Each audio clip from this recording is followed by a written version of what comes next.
All right, guys, I think we're live. How is everyone doing? It's Yvonne here, and thank you so much for joining us for another Mornings with Mayesh. So excited. I have Ashley Rodriguez here of Garden and Grace Floral Design. She is also our next Mayesh Design Star. Hopefully, you watched her video for July, and we have a next one, her next segment coming out in probably about a week or so. So, super excited to share that with you guys. And we are going to be thinking outside of the vase today, diving into what it takes to work in unique environments like pools of deep water, along with strategies for working with pros that are not florists with Ashley today. So, super excited. I hope you stick around, bring your questions, say hello, let us know where you are listening from. And I see everything is live and working well. Hi to all of our Instagrammers, Facebookers, and YouTubers. Before I bring on Ashley, I just wanted to bring up a few things. I want to know, is anyone going to SAF Next Gen Live event that kicks off this Sunday in Miami? I'm actually going to be there on Monday. So just wanted to kind of share that with you. I'll put the link in the comments if you're going to be in the area, or if you're in the area, that would be fun to see you. So if you see me, make sure you stop and say hello. All right, so here's that link.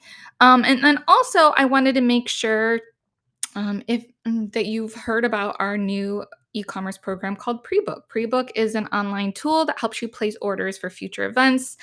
We have hundreds of products with pricing available. It's really cool. You can order up to a month in advance. So you save lots of time with pricing, pictures, all of that up front. And of course, your trusted sales rep is attached to the whole entire process. And it's just really great. Love our e-commerce tools that we have. You can shop anytime from anywhere at your convenience 24/7. So super cool. Make sure you check that out. Let me get rid of this and then I'll show you that. And yeah, check it out. Put a link in if you want to learn more about all of our really cool tools. I'm just clicking around a lot. I'm trying some new features here, the new captions.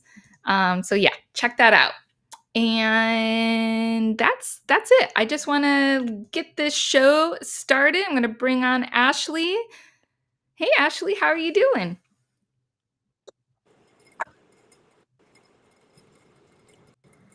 Do you hear me? Hey, there we go. We lost you for a second. Yeah, I can. I can hear you. Everything sounds Hello. good. You look good. Welcome.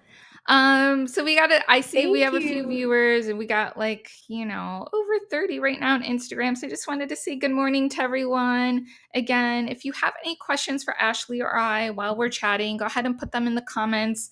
We'll be tracking those and answering them as we go.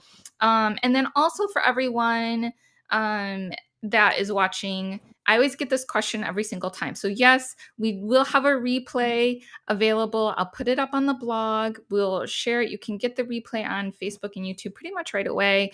But up on the blog will be the podcast version, a video replay along with the show notes for those who want that. So just wanted to let you guys know.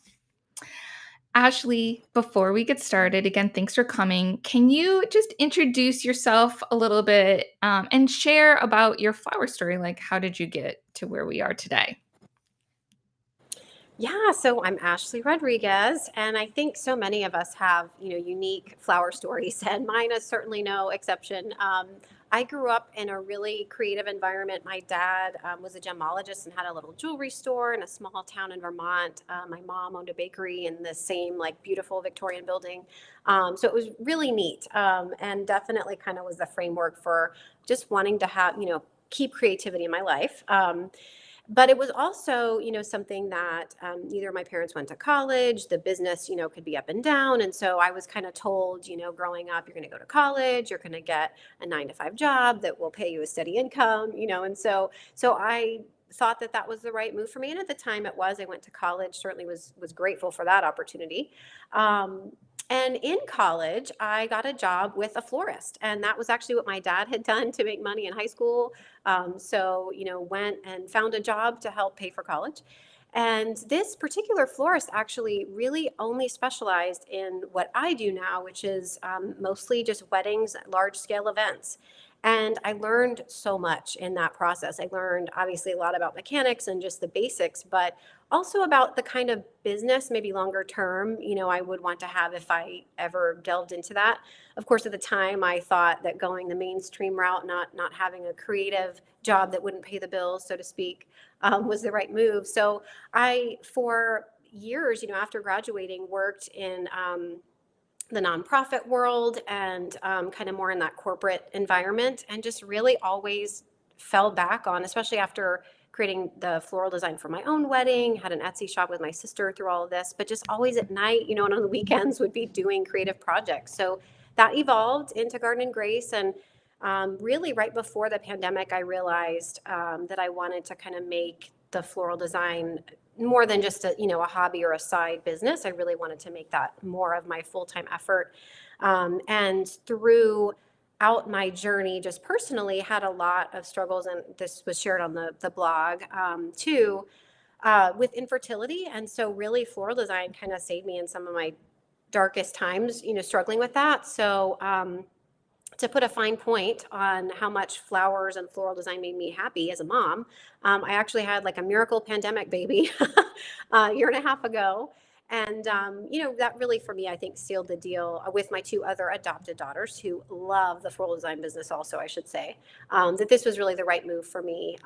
So that's kind of my really roundabout story. I actually got the email from Mayesh about possibly doing this design feature the week I submitted my resignation to my 9 to 5 full-time fundraising job. So I think if that isn't an affirmation that, this is the right path, I don't know what is. Plus, obviously my third child, but so that's how we got here. So definitely excited to just, continue to build this business of mine.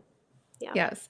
I love hearing everyone's unique stories and just how you came to be in this place that you are right now. And I just, again, wanted to just thank you for sharing kind of your personal side of things that you've gone through. Cause I feel like I'm a big sharer. I like share about my whole entire life, no matter what capacity I'm in. If I'm in like, a business meeting, I talk about my kids all the time. I talk about what we're struggling with.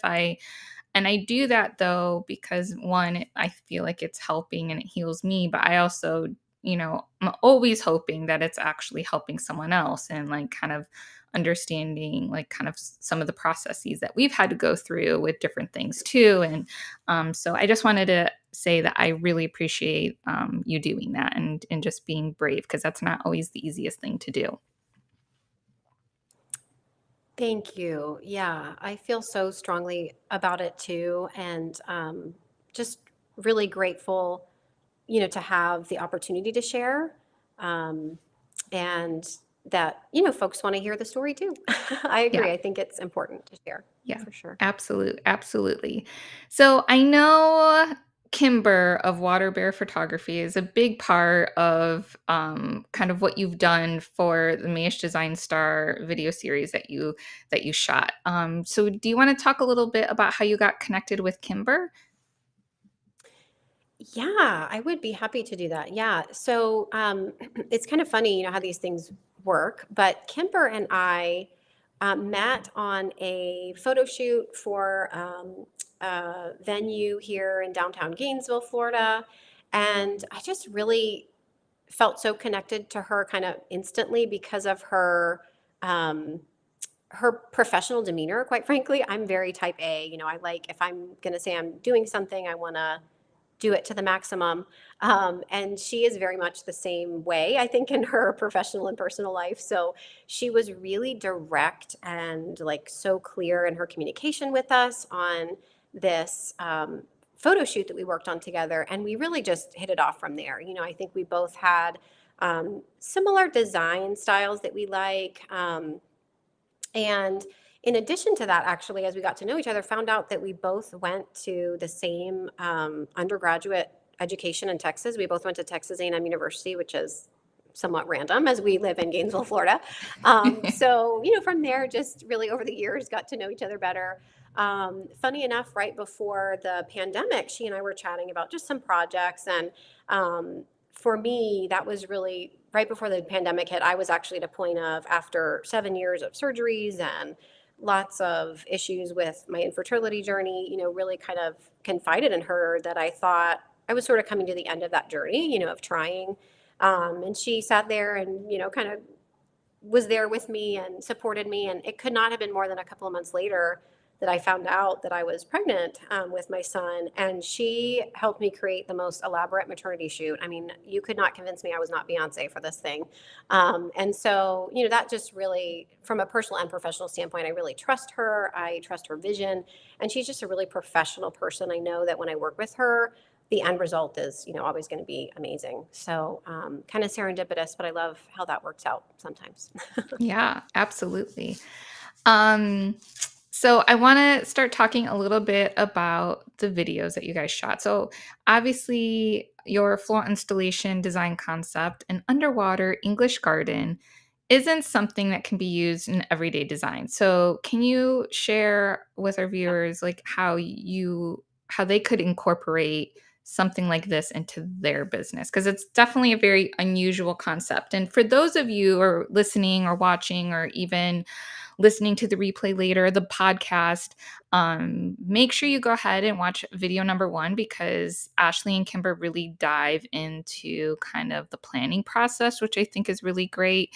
And then the video number 2 will be kind of showing the design setup and the mechanics and the final result. So really great stuff. But I think it would be fun just to talk a little bit about kind of, again, how do other people kind of incorporate something like this into their business? Yeah. Can you hear me on my end? I hope my video didn't freeze. Yes, I can hear you, and it looks like Can you're you hear me? synced now because before you weren't. Okay. Like you were talking, Okay. and Okay. there's a little Awesome. bit of a delay. Oh, okay. So yeah, happy to kind of share more about that. And I totally agree. I think one of the great things about doing installations that I always think is like the first important thing to think about is how you can scale the mechanics to something either larger or smaller. Right. So in this case, with doing the underwater shoot, for me, it was thinking about mechanics and scaling, obviously larger, but also thinking about the context of it being underwater. But someone could easily look at that first video, for example, and then we'll get more into it in the second video and understand things like, using wire to create forms that are not floral foam, but that can be used in a variety of settings. You can scale it up or down. One thing that really worked well for this installation was the wire kind of, pillows that we created, that we then wrapped in more mesh and to ensure that the stems would not float up in that case. But again, that's just a mechanics, that can work for a lot of things, and whether it's a centerpiece or otherwise. And then the other thing that I think was so fun and that could easily be scalable too was just the design elements that I liked that I brought into this that could easily be scaled in a number of directions. The first being just generally texture. I love texture, and I think we used a lot of that in the design. We had everything from feathers to, the softer kind of feel mixed with a little bit of the coarser elements, so that I think in everything there is an element that can be utilized.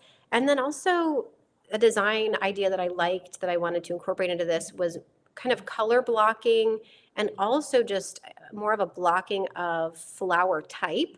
So I really like some of that trend that I'm seeing right now. Of specific flowers, in kind of a grouping, and doing using that design, in a number of interesting ways. So all of those things I think can easily be scaled for different projects, and that's really how I like to think about a unique installation anyway. Taking what we know that can work, and scaling it to whatever we're needing it for, basically. Yeah, yeah, I love it, and I feel like you could easily just take everything out of the water and put it on land, and it would be beautiful there too. Obviously, the water creates like Right. this crazy, uh, ure you know, ethereal type of feel. Like it's just otherworldly almost, and really Yeah. just amazing and stunning at the end of the day. Um, like literally, you guys wait until you see the pictures and the video. Like it's so amazing. But yeah, you could totally take this and use it for a wedding or event. But like the concept itself, right? Like being like doing an underwater shoot. This would be more for like an editorial type of thing. Like what like Right. how are you going to use this for your business? Because I'm sure you have a lot of plans for it. Yeah, yes, yeah, exactly. It is exactly that. I think the idea that Kimber and I had for this, even to an extent before, you and Mayesh reached out, which was so exciting, was that we would use this really as kind of an idea that could be utilized in a number of ways. So, for example, Kimber does a lot of elopement and wedding floral underwater shoots. So, this could be something we could do in a number of settings that I think would, a lot of people come from all over the world, for example, to come to our Florida Springs. So, if you really wanted to elevate, and bring a level of just absolute luxury and uniqueness to your wedding photography, I mean, this would be it. Not only do people come to have photographs underwater, but I mean, this edition, I think of the installation that we did with the florals just takes it, to a whole new level. But similarly, it's a very editorial look too, in the sense that I think this could be utilized in a number of ways. Companies, corporate opportunities. I think the sky is the limit. And what's so neat, and what I know you and I had chatted about in the past, is just this idea of having these designs underwater is so ethereal. It is so otherworldly and so unique. Yeah. And I think that's what makes it, so special and different for sure. Yeah, absolutely. And so it's funny because when we saw you talk about in your when you submitted to be Mayesh Design Star and talking about underwater, I immediately went to like we have one design that Beth O'Reilly did years ago where she did an underwater flower design just in a big giant vase, but it's literally a very very popular video even to this day, even though it's very it's was done a long time ago. People like love it. And I Yep. don't think it's something that people really think about often. And both of us live in Florida, and I've actually been to the springs. If you guys have never been to the Yeah. springs in Florida, you need to go because it's really absolutely amazing. There's actually this little spot, Weeki Wachee Springs, and I Yep. I took my girls, I got them little mermaid outfits and everything, and like they have like a whole mermaid show that's underwater, right? It's so amazing. And you Yep. actually Yeah. mentioned that you work with mermaids, right?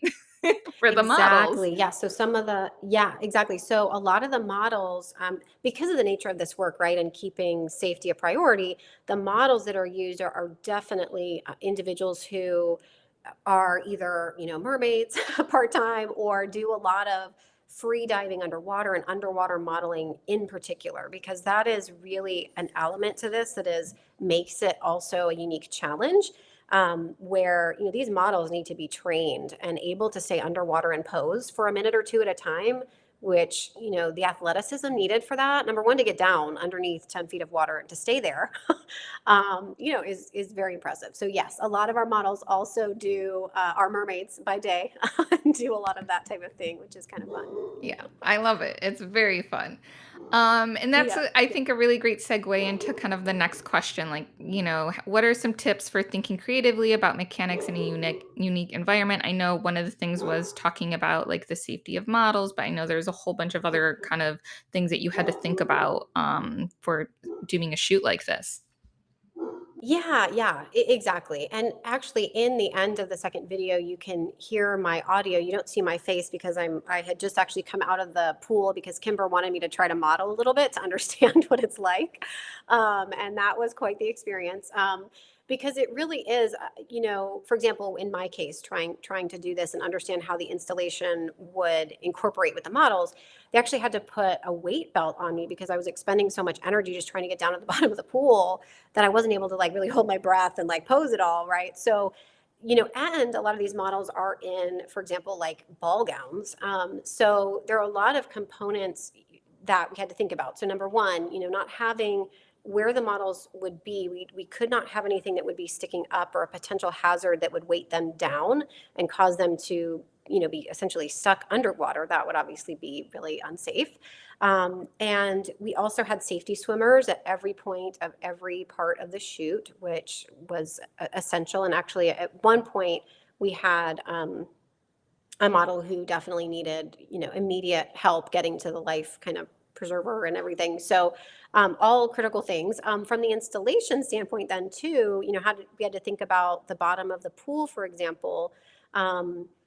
We had a boxwood layer of just greenery, and while that might seem simple, we actually had to weight each piece of that down because we didn't want, again, there to be any entanglement hazards, basically, right? So when the models are on the bottom of the pool, want to make sure that even that seemingly simple component, could be weighted down appropriately. So we used fishing weights on all corners of that type of thing. Even the kind of mesh pillows to add dimension of different pieces that we use, made sure those were all able to be easily moved so that they would not cause, any hazard to the models. And then the large arch piece itself, we kind of had to have this unique combination, right, of it being sturdy and stable enough to stay at the bottom of the pool, but also lightweight enough in some respect to where it would not theoretically, fall on a model or, cause them to be pinned underwater. So it was quite the scenario of things to go through just from a mechanics and then like safety perspective for sure. Yeah, that's crazy. So, have you ever done like a full I know you've done plenty of shoots like with water and like models like floating in Mhm. water. Have you done like the fully submerged type of thing um So before we this? had Kimber and I had, yeah, we had started to kind of delve into this world in the last year or two, I would say. And so we started with, and this is a great example, I think, of how you can kind of scale up mechanics. Like it was definitely a bit of trial and error. We started with things like I made a floral chandelier. And we tested how we would submerge that and how the model would interact with that. We did kind of an underwater cloud installation, again, kind of testing out different ways of um, keeping the flowers either submerged completely on the bottom or floating halfway. How could we do different elements and dimension, and how could we bring that more to life underwater? So definitely, I would say, we had some trial and error. The biggest thing, of course, that we learned very quickly, like obviously we couldn't do anything with, floral foams or some of the more traditional, I would say, mechanics that would have certainly made things, I would say, easier in one aspect, but really, I think the wire mesh, the when we need to using things like fishing weights or the zip ties and fishing line, to float things. I think those are definitely aspects of mechanics on land that worked for this really well, and that we've kind of been able to test and figure out how to kind of perfect in this environment. Right. Yeah. So cool. I love it. Um, okay, so what are some strategies that you have used that work well for getting the best end result product when working with other professionals who aren't florists and don't understand kind of what you need to be thinking about and how you're going to accomplish things? Right. So this is actually, I think, one of my favorite questions because I think that it's so important, and it's definitely how I try to, operate my business and myself, personally. I think that the best solution always is to, number one, surround yourself with people who you really mesh well with, who you feel, are professional and will help you advance whatever the look of a design or installation is. And so, again, I kind of point to, I know and I trust Kimber. I would literally have weights on me and go underwater and do try out modeling with her because I trust her and I know I'll be safe and that she will help me create the best end result for a project. And what I like about the second video that I hope others will enjoy too is that that's a really big component of it. It's not, though I am so grateful to be featured in the Mayesh Design Star series, it's definitely a collaboration, and it's about how I kind of am leaning on Kimber from a photographer and visual and underwater safety perspective to ensure that the photos of the design that I create are the best that they can be, and that everyone involved is, and having a good time safely and enjoying themselves and helping us create the best end product. So I definitely think that it's a combination of those things, but truly I have found that um, allowing myself to really be me and working with others who just want to kind of help lift me up and vice versa has always benefited my business as well as others, right? Like I like that collaboration where we're making each other better by kind of leaning on each other's expertise and collaborating in that way. So I think that's huge for something like this. Yes, definitely, definitely. So you mentioned a little bit when you were talking about your story of kind of evolving. Can you tell us a little bit more about your how your business has grown and evolved from a hobby to a financially successful small business? And I find it interesting too Yeah. because I you mentioned the whole Etsy piece, and I was like, "Gee, Mm, you're still involved with Etsy, which I don't see that very often from a floral standpoint. So I would love to hear about yeah. that as well." Yeah, yeah. So, yeah, it is an interesting kind of component for sure. I'll start, just by saying the Etsy piece was really my way for a long time of keeping, the hobby alive, kind of, before really going more full time in my efforts. And so, really though, with Etsy, there's really not an option to do like fresh. Design. So it's definitely more of the dried and the faux um, florals from that perspective. Can you still hear me okay? Yeah, I can hear you. You Okay. visually went away, but I can still hear Okay. you. Okay. Hopefully I'll pop back on. We're having storms here right now, so I'm sure that's not helping. No, it never But does. so that was really, I did a lot of faux and fresh designs that I would just ship all over the country and the world, actually, in some cases. And so that's sort of, I've still do that on occasion because I actually still like those mediums to an extent. But the fresh is really my love. And I think it's such a fleeting beauty, right? Of fresh flowers and the luxury that that creates.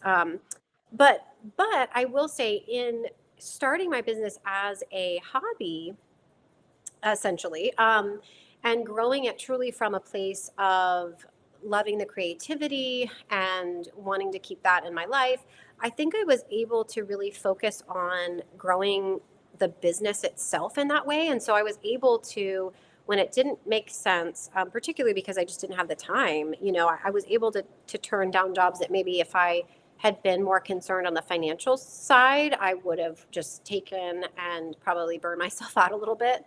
And I think, again, growing up with parents, who had small businesses, and I saw what that toll could be like of the ups and downs. I actually think it was a blessing in disguise, kind of, that I was, that I started out more part time and then scaled it up.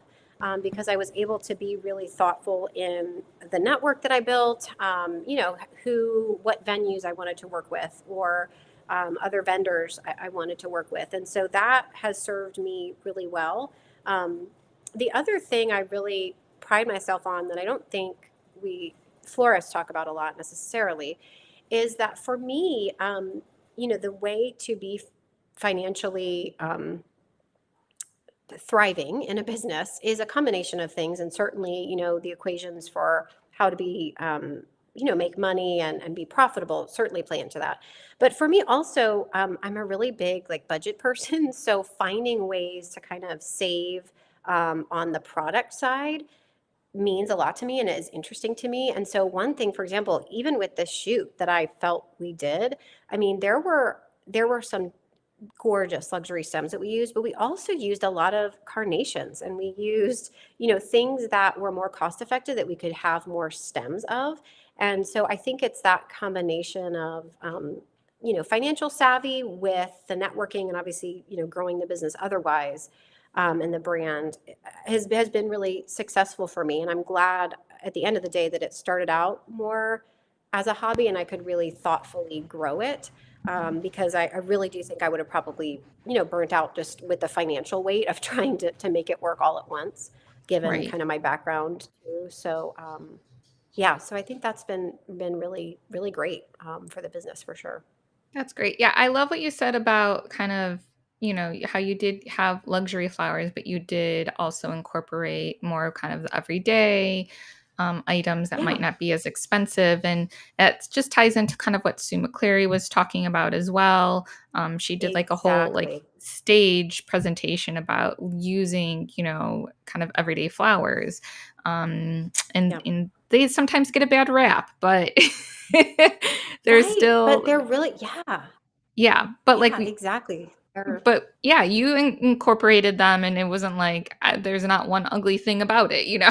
It's it's You would still never look at beautiful. that. Exactly. Yeah, yeah, and that's what I like. I like that creativity too, and I love that, and I work with Maria in the Miami, office, to source those flowers, and I just love that that's, an option for me. I think that that helps me be successful, in my business too. So, yeah. Yeah. Yes.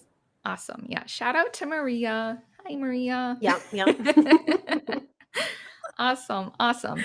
Anything else that you wanna talk about for this shoot? I know there were so many details, and again, the Yeah. first video, guys, I shared the link, so that way if you haven't watched it yet, please do so, and get ready for video number 2 that's coming out where, Ashley goes into the design mechanics, you get to see them putting things together underwater, seeing kind of the Mhm. underwater shoot piece of it, and then the final design with models and everything. It's really amazing. But I'm not sure. There's so many things, and then so many different questions I feel like I could ask, but I just wanted to see if there's anything else that you wanted to mention about that. I think, I'm excited too for everybody to just see the final version, of what was created. It is so unique. I welcome any, comments or thoughts, and certainly any connections, from the community that come out of this. I have definitely found, throughout this process and just kind of evolving my business, that I enjoy sharing my creative process and just the things that seem, to have worked for me. And as I've evolved in this business, it's never too late to start, right? um, and so I definitely will look forward to sharing more on, my Garden and Grace YouTube channel, just about how we do some of this mechanics type stuff, going forward. But, I'm just so grateful for the opportunity. I mean, thank you to Mayesh, number one, shout out, because it was just so much fun. And, definitely, I learned a lot, and I'm excited to share with, with the world what we did. So Yes. it's been great. Awesome. Awesome. Thank you. And then you mentioned your YouTube channel. I'm going to get that link and share that with everyone. But do you have Yeah. any future plans or projects that you want to share with everyone? Yeah, so definitely going to be doing, more regular underwater, shoots, actually, with, Kimber, who, by the way, is right now in Ireland doing a photo shoot. So, so definitely looking forward to more, international actually shoots, with her in that capacity. But, also just doing a lot more of, you'll see on my Instagram, and, like I mentioned, the YouTube, page, which is relatively new, that there are going to be a lot more. I'm just going to be sharing a lot more of kind of my how to's, and my thoughts. And, I don't think there's always one way to do things. And so I love thinking creatively about, mechanics, and just, the business side in general. So just, yeah, looking forward to sharing more of that, on social media. And then actually, we just found out that because Kimber and I are both Texas A&M grads, we're actually going to be featured in our, alma mater magazine, I think in the spring, with this photo shoot potentially. So that'll be a fun one Oh, for that's sure. awesome. That brought us together. Congrats. That'll be fun. Yeah, that'll be fun. Yeah. Um, I'm not sure if I can find you on YouTube. So shoot me over that link, and then that way I can put it in the show Yeah, notes for everyone. And we'll make sure sure, will that's do. included there. Awesome. Awesome. Yeah, thank Good. you. Yay. Well, thank you so much, Ashley. This was amazing. And make sure you share my thanks with Kimber as well. Like literally, Will guys, I've never do. seen anything like this before. So that's I get really, you guys know, I get really excited to share new things and things that I've never seen before. And I'm not saying that I've seen a ton or whatever, but I've been around for a little bit. So this is always really, really exciting. So thank you from my bottom of my heart, Ashley. I'm so excited. I'm so excited that you brought this concept to us and we were able to work with you on this amazing project. Same. Same. Yeah. Thank you so much for the opportunity. Yeah, of course, of course. Well, guys, that's a wrap on today's Mornings with Mayesh. I hope that you had so much fun with us. Again, stay tuned for that second video. It's going to come out probably in a week or so, the beginning of the next month, August. Can you believe it's August already? I'm not ready Crazy. for the summer to be done with. Like kids go back to school, we go back to the crazy schedules. It's been so nice. I don't know about your summer, but I've really enjoyed like just chilling. Um, so again, thank you so much for spending time with us. In a few weeks, I have Ryan O'Neill coming on from Curate, and we're going to be chatting about ideas on how to handle all this inflation that's going on with your business. So make sure you mark your calendars, stay tuned for more details, and I will see you all soon. Have a good one.